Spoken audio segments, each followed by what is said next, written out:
Bir tane metni düzeltip mesela haber şeyine getirdik. Bakıyorsunuz. Bana bakın. Bir daha. Bilindiği üzere 2020 yılını kapattık. 2021 yılına bir çağrı ilanıyla birlikte başladık. 2020 yılı Malatya için verimli bir yıl oldu TKDK açısından. Birçok projenin yapımına ve hayata geçirilmesine vesile olduk. Bundan sonraki hedeflerimiz tabii ki daha fazlasını yapabilmek, daha iyilerini hayata geçirebilmek. Bugün de bahsedeceğim gibi İPART 2'nin 10. çağrı ilanına çıkmış bulunmaktayız. 10. çağrı ilanında neyimiz mevcut? Hayvancılık ve işleme testlerimiz mevcut. Hayvancılık projelerimizde et, süt, büyük ve küçükbaş, kaz hindi yetiştiriciliği ve bir de bizim broilerde sadece tadilata desteğimiz mevcut. Bu desteğimiz de %50 ile 70 arasında hibe şeklinde olmakta. Bir de KDV muafiyetimiz mevcut. İşleme tesislerinde de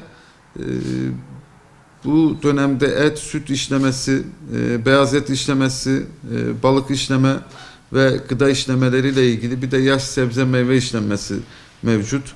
Tabii gıda işlemesine girdiği zaman birçok alana giriyoruz. Mesela bu alanda sadece et, süt değil, işte baklagiller de girmekte.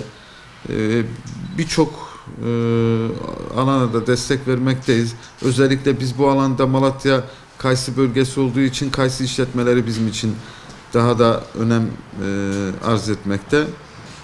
Buradaki hibe miktarımız da %40 ile %50 arasında ve KDV muafiyeti de bulunmakta.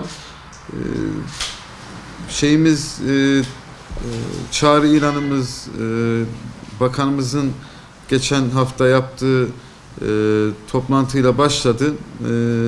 15 Şubat'ta projelerin alımına başlayacağız.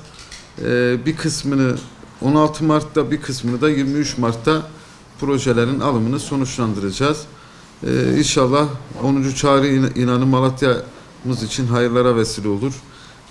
Buradan tüm vatandaşlarımıza sesleniyoruz. Bu tür alanlarda proje yapmak isteyenlerin muhakkak bizlerle buluşmasını istiyoruz. Şu anda çıktığımız çağrının toplam miktarı 125 milyon avro. Yani 125 milyon avroluk bir çağrıya çıktık. Dağıtacağımız para. Yani 125 milyon avronun tamamı hibe. Hibe olarak dağıtacağımız miktar.